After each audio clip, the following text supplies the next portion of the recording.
Okay, let's dive into this. We're about to explore a legend that was basically forged in a lie. It all comes from the opening of Amin Maalouf's novel, The Rock of Tanios, where a single stone, a single rock, holds the key to a man's mysterious disappearance.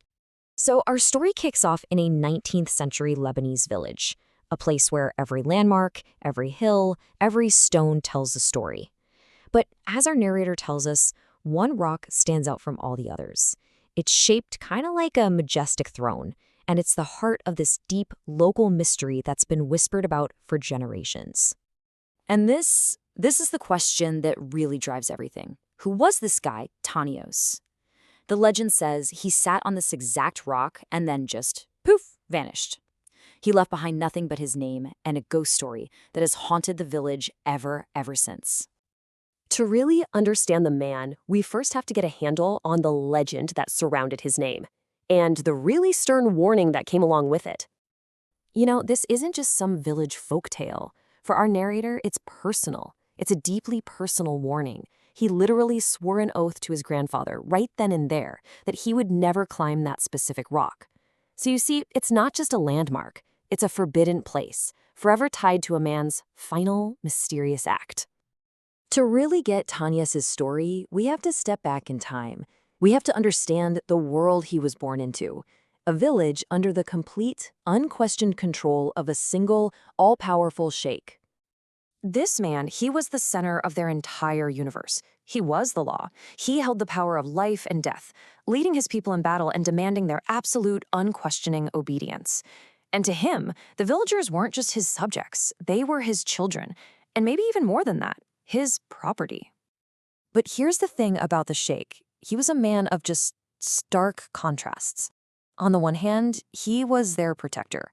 He fought off high taxes from outsiders and promised no one in his lands would starve. But on the other hand, he was a predator, a man who truly believed he had the right to any woman in the village, ruling through a strange mix of care and pure desire. So because of this, the women of the village developed this brilliant playbook of survival strategies. It was a subtle, daily art of navigating power. If they were called to the castle, they'd show up with a small child in their arms, or they'd bring their mother along. They'd stick right by the sheikh's wife's side, or even dress down to seem plain. It was a game of survival. But some women, well, they just couldn't hide their beauty. And into this tense, charged world walked a woman named Lamia, and her faithful choice would become the spark that ignites a crisis for the entire village. Now, Lamia lived right there in the castle. She was married to the Sheikh's steward, a guy named Jurios. And her beauty, it made her a constant, walking source of tension. The Sheikh wanted her, and he was a very patient man, totally content to just watch and wait. Then one ridiculously hot summer day, the whole power dynamic just shifts completely. Lamia stumbles upon the sheikh, all alone, and not as this powerful ruler, but as just a man, dizzy and weak from the heat. In that one single moment, his whole aura of invincibility just shatters, and her fear gives way to this dangerous kind of compassion. But his pride is absolute. I mean, he refuses to admit any weakness, especially to her. So instead, he makes her swear an oath of secrecy. And with that single oath, she's no longer just another subject. She's his confidant. A secret now binds the two of them together. So soon after this secret is forged between them, the sheikh makes his move. He sends Lamia's husband away on some pointless, hours-long errand. And when Lamia hesitates to answer the sheikh's summons, it's her own husband who forces her to go, reminding her that she must obey their master. Okay, fast forward 9 months. A child is born. A single word, spoken in a moment of celebration, is about to ignite a crisis that will consume the entire village. So as the men are celebrating the birth of Lamia's son, the sheikh, full of joy and a little too much liquor, he proposes a name. It seems like a harmless suggestion, but in this rigid society, it's basically a social bomb. You see, you have to understand, in this world, names were everything. They were this rigid social code. The peasants, they name their sons after saints, simple names, like Tanios. But the sheikh's noble family, they use names of power and lineage, names like Abbas, names that carried the weight of their history. So when the sheikh suggests the name Abbas for Lamia's son, I mean, he's bestowing a name from his own noble bloodline on a steward's child. In front of everyone, he is effectively claiming the boy as his own. The private rumor has just become a very public scandal.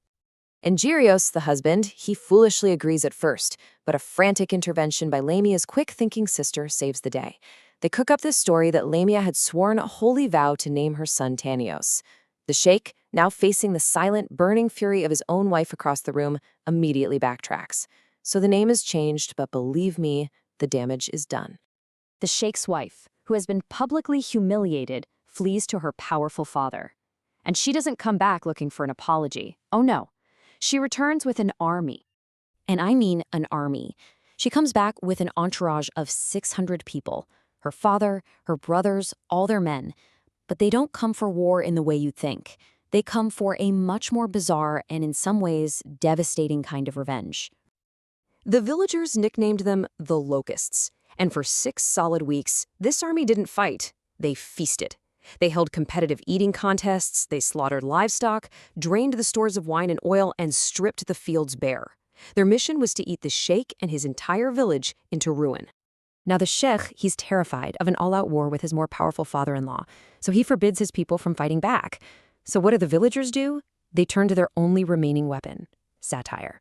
They start writing poems, making fun of the invaders' gluttony, turning their humiliation into this defiant joke. And this is the ultimate irony. The attempt to punish Lamia and the Sheikh for what they might have done completely backfires.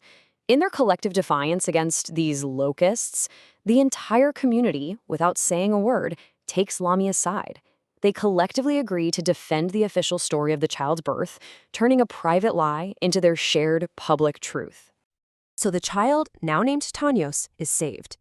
But his entire identity is now built on this fragile lie, a secret the whole village has to protect.